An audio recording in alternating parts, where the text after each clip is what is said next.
अस्सलाम वालेकुम to you all, hope that you all are fine. आज से हमारा जो टॉपिक शुरू हो रहा है उसका नाम है कार्बोहाइड्रेट्स। कार्बोहाइड्रेट्स, ठीक है। अब कार्बोहाइड्रेट्स क्या हैं तो देखते हैं। अगर इसकी केमिकल डेफिनेशन की बात की जाए तो इसको हम डिफाइन कर सकते हैं कि पॉलीहाइड्रोक्सी कीटोन और अल्डिहाइडिक ग्रुप कंटेनिंग कंपाउंड, ऐसे कंपाउंड जिसमें एक से ज़ायद OH ग्रुप मौजूद हों, हाइड्रोक्सिल ग्रुप मौजूद हो, और उनके पास जो फंक्शनल ग्रुप हो या तो वो कीटोन की शक्ल में मौजूद हो या फिर वो एल्डिहाइड की शक्ल में मौजूद हो, ठीक है। ऐसे कंपाउंड जिनके अंदर more than one OH group मौजूद हो स्ट्रक्चर में, और उनके पास या तो ketone group as a functional group हो या फिर उनके पास एल्डिहाइडिक ग्रुप हो, ठीक है। ऐसे कंपाउंड्स को कहते हैं हम कार्बोहाइड्रेट्स। इनको सिंपली हम हाइड्रेट्स ऑफ कार्बन भी कहते हैं क्योंकि इनके अंदर जो है मेजरली जो है वो कार्बन, हाइड्रोजन और ऑक्सीजन पाए जाते हैं, ठीक है। अच्छा, इनका एम्पेरिकल फॉर्मूले की बात करें तो CH2ON इनका एम्पेरिकल फॉर्मूला है, ठीक है। लेकिन ये सारी क्लासेस पे अप्लाई नहीं होता कार्बोहाइड्रेट्स की। इसकी क्लास है जिसको हम कहते हैं कि ड्राइव कार्बोहाइड्रेट्स, उनके अंदर डीऑक्सी शुगर, अमाइन शुगर, ये वाली सारी शुगर्स आती हैं। इनके फॉर्मूला जो है ना, एम्पेरिकल फॉर्मूला, वो लिटिल बिट डिफरेंट है as compare to the general formula of carbohydrate, ठीक है। ऐसे कार्बोहाइड्रेट जिनके अंदर एल्डिहाइडिक ग्रुप मौजूद होता है ना, मतलब बहुत सारे OH ग्रुप मौजूद हैं और उनके साथ जो फंक्शनल ग्रुप है इस कंपाउंड के अंदर वो एल्डिहाइडिक ग्रुप हो, अगर ऐसा कोई कार्बोहाइड्रेट है तो हम उसे कहते हैं कि अल्डोजिस, ठीक है ना। अल्डोज है ये, इसका मतलब ये है कि उसके अंदर एल्डिहाइडिक ग्रुप मौजूद है, ठीक है। लेकिन ऐसा कार्बोहाइड्रेट का मॉलिक्यूल जिसके अंदर बहुत सारे OH कंपाउंड हैं, मतलब OH ग्रुप है, और उसके साथ उसके अंदर कीटोन ग्रुप मौजूद है। एक कंपाउंड, एक मॉलिक्यूल जिसके अंदर बहुत सारे हाइड्रोक्सिल ग्रुप मौजूद हों, ठीक है ना, और उनका जो फंक्शनल ग्रुप हो उस पर्टिकुलर कंपाउंड का वो कीटोन की शक्ल में प्रेजेंट हो, उसके पास एक कीटोन ग्रुप प्रेजेंट हो, तो हम ऐसे कार्बोहाइड्रेट को कहते हैं कीटोस, ठीक है ना। ऐसा कार्बोहाइड्रेट जिसके अंदर कीटो ग्रुप प्रेजेंट है। अल्डोजिस ऐसा कार्बोहाइड्रेट जिसके अंदर एल्डिहाइडिक ग्रुप प्रेजेंट है, ठीक है। अच्छा जी, अब अगर हम बात करते हैं तो हमें पता चलता है इसकी क्लासेस, ठीक है। इसकी क्लासेस की बात करते हैं तो हम देखते हैं कि इसकी 4 क्लासेस हैं। एक तो मोनोसेक्राइड, एक डाइसेक्राइड, एक ओलिगोसेक्राइड, एक पॉलीसेक्राइड। मोनोसेक्राइड के अंदर एक ही मॉलिक्यूल कार्बोहाइड्रेट का मौजूद होता है, मतलब a single molecule of carbohydrate is called monosaccharide, जिसके अंदर किसी और मॉलिक्यूल से बॉन्डिंग नहीं है, वो विद इटसेल्फ एक मॉलिक्यूल है बस, no bonding with any other molecule, तो हम उसे कहते हैं मोनोसेक्राइड। कार्बोहाइड्रेट का एक मॉलिक्यूल, उसको हम नाम दे देते हैं कि वो कौन सी क्लास में आएगा, मोनोसेक्राइड में, ठीक है। लेकिन अगर दो मोनोसेक्राइड आपस में मिल जाते हैं और बॉन्डिंग बना लेते हैं, जिस कार्बोहाइड्रेट की बॉन्डिंग को कहते हैं ग्लाइकोसाइडिक बॉन्ड, अगर दो मोनोसेक्राइड आपस में बॉन्ड बनाते हैं तो उनकी जो लिंकिंग होती है उसका नाम होता है ग्लाइकोसाइडिक बॉन्ड। वो आगे में हम डिस्कस करेंगे कि वो कैसे बनती है, किन एटम्स के बीच में बनती है, वो सब बात की डिस्कशन है। लेकिन अगर दो मोनोसेक्राइड आपस में जुड़ जाएं तो जो मॉलिक्यूल बनाते हैं उसको कहते हैं हम डाइसेक्राइड, मतलब वो इस क्लास में लाई करेगा, ठीक है। मतलब इसकी जब डाइसेक्राइड की हाइड्रोलिसिस होती है तो हमारे पास दो मोनोसेक्राइड हासिल होते हैं, क्योंकि उनको तोड़ दिया, डाइसेक्राइड को जब तोड़ा तो मोनोसेक्राइड कितने मिलने चाहिए, 2 मिलेंगे ऑब्वियसली, ठीक है।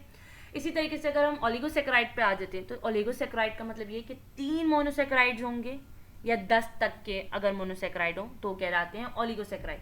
मतलब 3 मोनोसेक्राइड अगर आपस में जुड़े हुए तो ओलिगोसेक्राइड, 4 मोनोसेक्राइड आपस में जुड़े हुए तो उन्हें ओलिगोसेक्राइड की क्लास में आएंगे, 5 जुड़े हुए तो भी ओलिगोसेक्राइड्स हैं, 6, 7, 8, 9, 10 तक अगर जितने भी मोनोसेक्राइड आपस में जुड़े हुए हैं 10 तक के, तो उन्हें हम कहते हैं कि ओलिगोसेक्राइड की क्लास में आते हैं। लेकिन अगर 10 से ज़ायद मोनोसेक्राइड आपस में जुड़े हुए, 12, 13, 15, 16, 20, 100, 200, तो हम उसको कहेंगे कि ये पॉलीसेक्राइड है। मतलब more than 10 molecules of monosaccharides are bound together by the glycosidic linkage, तो इस क्लास में जो मॉलिक्यूल्स आएंगे उन्हें हम कहते हैं पॉलीसेक्राइड्स, ठीक है। ये 4 क्लासिफिकेशन की जो कार्बोहाइड्रेट्स हैं उनकी 3-4 क्लासेस हैं, 4 क्लासेस हैं, monosaccharide, disaccharide, oligosaccharide and polysaccharide. अब अगर हम यहाँ पर आ जाते हैं तो हमें पता चलता है कि मोनोसेक्राइड क्या है?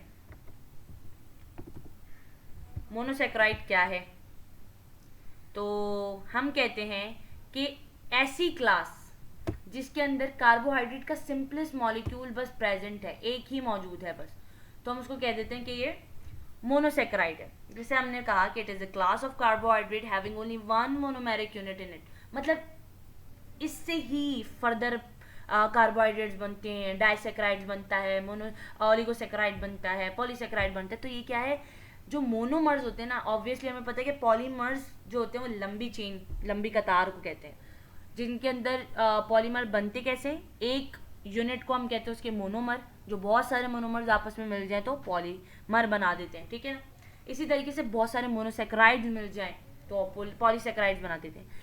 एक मॉलिक्यूल कार्बोहाइड्रेट का, single molecule which is not bonded to any other molecule by the glycosidic linkage और बाय एनी लिंकेज, तो उसे कहा जाता है कि ये मोनोसेक्राइड है। मतलब इसकी हाइड्रोलिसिस होगी, अगर हम इसको वाटर देंगे तो हमारे पास कोई फर्दर ऐसा नहीं है कि दो मॉलिक्यूल्स मिल जाए, नहीं, क्योंकि ये खुद विद इटसेल्फ एक ही मॉलिक्यूल है, ठीक है ना। तो इसके अंदर हाइड्रोलिसिस करने पर कोई हासिल वसूल नहीं होता, मॉलिक्यूल वैसा का वैसा ही रहता है, ठीक है। अच्छा, मोनोसेक्राइड्स के अंदर ना मिनिमम भी ना 3 कार्बन तो होने ही चाहिए, मतलब मोनोसेक्राइड जो होते हैं उनके अंदर कार्बन एटलीस्ट 3 होते हैं, ठीक है। ऐसा नहीं कि 2 कार्बन आपस में बॉन्ड हुए हों तो हम कहते हैं कि वो मोनोसेक्राइड है, नहीं। ऐसा नहीं है कि एक कार्बन पर मुश्तमिल वो 4 वैलेंसीज कोई और पूरी कर रहा है, कहीं से एच आया हुआ है, कहीं से कुछ आया हुआ है, और हम कहते हैं कि मोनोसेक्राइड है, नहीं, ऐसा भी नहीं है, ठीक है। सिंपलेस्ट मोनोसेक्राइड भी जो होगा ना, उसके अंदर भी मिनिमम 3 कार्बन तो होते ही होते हैं। अभी हम आगे डिस्कस करेंगे, पता चल जाएगा कि कैसे, यहाँ पर, ठीक है। अब हम आ गए कि हम मोनोसेक्राइड की बात कर ली कि भाई एक ही मॉलिक्यूल होता है, एक ही मोनोमेरिक यूनिट होता है कार्बोहाइड्रेट का, तो वो इस क्लास के अंदर आता है। अब इसके अंदर हमने 2 चीज़ों की बात कही थी, एक एल्डोसिस, एक कीटोसिस। अगर मोनोसेक्राइड एक मॉलिक्यूल कार्बोहाइड्रेट का ऐसा है जिसके अंदर एल्डिहाइडिक ग्रुप मौजूद है, तो हमने कहा था कि एल्डोसिस। एक ऐसा मोनोसेक्राइड जिसके अंदर कीटोन ग्रुप मौजूद है, हम उसे कहते हैं कीटोसिस। अच्छा, ये यहाँ पर मैंने ग्रुप बना के दिखा दिया जो फंक्शनल ग्रुप बनता है।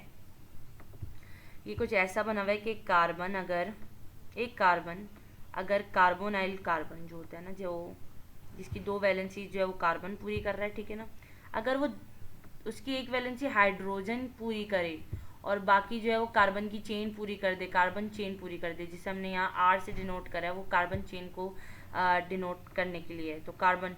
तो ये जो ग्रुप है ना कि कार्बोनाइल के साथ हाइड्रोजन की लिंकेज, इसको कहते हैं अल्डिहाइडिक ग्रुप। लेकिन अगर कार्बोनाइल जो है वो दोनों तरफ से कार्बन से जुड़ जाता है तो हम उसे कहते हैं कि ये कीटो ग्रुप है, ठीक है ना। ये पूरा कहा जाता है कि ये फंक्शनल ग्रुप कीटो है, और ऐसा फंक्शनल ग्रुप इसको कहा जाता है अल्डिहाइडिक ग्रुप, ठीक है ना। ऐसे मोनोसेक्राइड जिसके अंदर ये अल्डिहाइडिक ग्रुप मौजूद है, हम उसे कहते हैं अल्डोसिस। ऐसे मोनोसेक्राइड जिसके अंदर ये कीटोनिक ग्रुप मौजूद है, उसको हम कहते हैं कीटोसिस, ठीक है।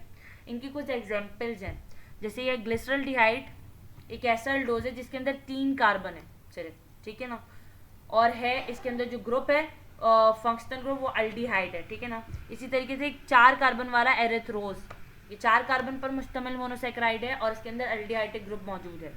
राइबोज ये 5 कार्बन पर मुश्तमिल मोनोसेक्राइड है और इसके अंदर जो है वो अल्डिहाइडिक ग्रुप मौजूद है। ये ग्लूकोज, गैलेक्टोज और मैनोज 6 कार्बन पर मुश्तमिल मोनोसेक्राइड है और इनके अंदर जो फंक्शनल ग्रुप है वो अल्डिहाइडिक ग्रुप है। ऐसे हम कीटोन की तरफ आ जाते हैं, कीटोसिस की तरफ आ जाते हैं, तो डाइहाइड्रोक्सी एसीटोन के अंदर 3 कार्बन है, जैसे ग्लिसरल्डिहाइड में वैसे इसके अंदर भी 3 कार्बन है, लेकिन दोनों में फ़र्क क्या है कि ग्लिसरल्डिहाइड के अंदर हमारे पास अल्डिहाइडिक ग्रुप मौजूद है और डाइहाइड्रोक्सी एसीटोन के अंदर हमारे पास कीटोनिक ग्रुप मौजूद है। तो हम जब इसके स्ट्रक्चर देखेंगे तो हमें ये डिफरेंस दिखेगा। एरिथ्रोज यहाँ पर भी 4 कार्बन पर है, एरिथ्रियोलोज में भी 4 कार्बन है, लेकिन डिफरेंस क्या है कि यहाँ पर फंक्शनल ग्रुप अल्डोज है, अल्डिहाइडिक, और यहाँ पर जो है वो कीटोनिक ग्रुप है। राइबोस यहाँ पर भी 5 कार्बन है, यहाँ पर भी 5 कार्बन है, लेकिन जो फर्क है वो यहाँ पर क्या है कि ये अल्डिहाइडिक ग्रुप मौजूद है इसके अंदर और यहाँ पर कीटोनिक ग्रुप। इसी तरीके से गैलेक्टोज, ग्लूकोज और मैनोज ये भी 6 कार्बन है और फ्रक्टोज भी 6 कार्बन है, but the difference is just due to the functional group present in that, कि ग्लूकोज, गैलेक्टोज और मैनोज के अंदर एल्डिहाइडिक ग्रुप मौजूद है और फ्रक्टोज के अंदर कीटोनिक ग्रुप मौजूद है। Now towards the next slide. अब जो चीज़ मैं समझा रही थी इतनी देर से वर्बली, उसको हम लोग स्ट्रक्चरली ऑब्जर्व करेंगे, ठीक है ना। कि हमने देखा ग्लिसरॉल्डिहाइड एक तरफ और दूसरी तरफ हमारे पास डायहाइड्रोक्सी एसीटोन मौजूद है। अब देखो यहाँ पर भी 1 carbon, carbon number 2 and the carbon number 3, यहाँ पर भी 3 कार्बन है और यहाँ डायहाइड्रोक्सी एसीटोन में भी 3 कार्बन है, ठीक है, ये भी सही है। अगर हम इनके कार्बन को गिने, ऑक्सीजन को गिने, तो आप देखो कि यहाँ पर भी 3 कार्बन है, यहाँ पर भी 3 कार्बन है, ठीक है। अब मेन डिफरेंस क्या है कि इस कार्बोनाइल के साथ हाइड्रोजन की लिंकिंग हुई हुई है कार्बन नंबर 1 पर, जिसे ग्लिसरॉल्डिहाइड बना रहा है। फर्स्ट कार्बन पर यहाँ पर एल्डिहाइडिक ग्रुप मौजूद है, यहाँ पर फर्स्ट कार्बन पर कोई फंक्शनल ग्रुप मौजूद नहीं है डायहाइड्रोक्सी एसीटोन में। यहाँ पर जो फंक्शनल ग्रुप है वो मौजूद है सेकेंड कार्बन पर, जो कि कार्बोनाइल कार्बन है, ये देख सकते हैं। हमें पता है कि कीटोन ग्रुप ना कभी भी कार्बन नंबर 1 पे नहीं बन सकता, हमेशा कार्बन नंबर 2 पर कीटोन ग्रुप बनता है। हाँ, एल्डिहाइडिक ग्रुप कार्बन नंबर 1 पे बन सकता है क्योंकि उसे तो हाइड्रोजन से, यहाँ पर तो हमें 2 कार्बन चाहिए, दोनों तरफ होने चाहिए, तो यहाँ पर ये हमेशा सेकंड कार्बन पर हमें दिख सकता है। फर्स्ट कार्बन पर कभी भी हमें कीटोनिक ग्रुप नहीं मिल सकता, कीटोन ग्रुप नहीं मिल सकता। तो यहाँ पर आप स्ट्रक्चरल डिफरेंस ऑब्जर्व कर लिया कि अल्डोज क्यों कह रहे हैं ग्लिसरॉल्डिहाइड को, यहाँ पर इसे कीटोज क्यों कह रहे हैं डायहाइड्रोक्सी एसीटोन पे। दोनों ही 3 कार्बन है, लेकिन ग्लिसरॉल्डिहाइड जो है वो अल्डोट्रायोज है, मतलब एल्डिहाइडिक ग्रुप वाला 3 कार्बन वाला मोनोसेकेराइड। लेकिन जो डायहाइड्रोक्सी एसीटोन है ये कीटोट्रायोज है, मतलब कीटोन ग्रुप प्रेजेंट है इसके अंदर और 3 कार्बन पर मुश्तमिल है, कीटोट्रायोज, ठीक है। इसी तरीके से हम जो मेजर हमारे पास कार्बोहाइड्रेट को हम लोग पढ़ते हैं हमारी बॉडी के अंदर, जो मेन सोर्स है एनर्जी की, जैसे ग्लूकोज, ठीक है ना। तो अब हम उसको ज़रा देख लें, उसका स्ट्रक्चर, और उसको हम मवाजना कर लें उसके स्ट्रक्चर का फ्रक्टोज के साथ कि दोनों में फ़र्क क्या है। दोनों 6-6 कार्बन पर हैं, तो फ़र्क कहाँ पर आ रहा है दोनों में? तो फ़र्क यहाँ पर ये आ रहा है कि देखो ये भी 6 कार्बन है, ठीक है, यहाँ पर भी 6 कार्बन है, but the difference is only due to the functional group present in them, के ग्लूकोज के अंदर हमारे पास कार्बन नंबर 1 पर हमारे पास एल्डिहाइडिक ग्रुप बन रहा है, मतलब कार्बन है, कार्बोनाइल ग्रुप है हमारे पास, कार्बोनाइल कार्बन है, उसके साथ हमारे पास एक वैलेंसी जो है वो हाइड्रोजन के साथ जुड़ रही है, एंड सो ऑन, वो नीचे ये जो पूरा बन रहा है ये सो ऑन जा रहा है, ठीक है। कार्बोनाइल और उसके साथ हाइड्रोजन जुड़ा हुआ है। यहाँ पर ऐसा फर्स्ट कार्बन पर कुछ नहीं दिख रहा फ्रक्टोज के स्ट्रक्चर में। यहाँ पर हमें जो फंक्शनल ग्रुप है वो दिख रहा है सेकंड कार्बन पर, कार्बोनाइल कार्बन हमें सेकंड कार्बन पर दिख रहा है, जो यहाँ पर फ्रक्टोज का फंक्शनल ग्रुप है। मतलब ग्लूकोज का functional group is present on carbon number 1 making aldehydic group, and fructose का जो फंक्शनल ग्रुप है वो है कार्बन नंबर 2 पे and making the ketonic group in its structure, ठीक है ना। ये हमने मोनोसेकेराइड को थोड़ा सा गो थ्रू किया है इस लेक्चर के अंदर, और थोड़ा सा कार्बोहाइड्रेट का इंट्रोडक्शन। मिलते हैं नेक्स्ट वीडियो में।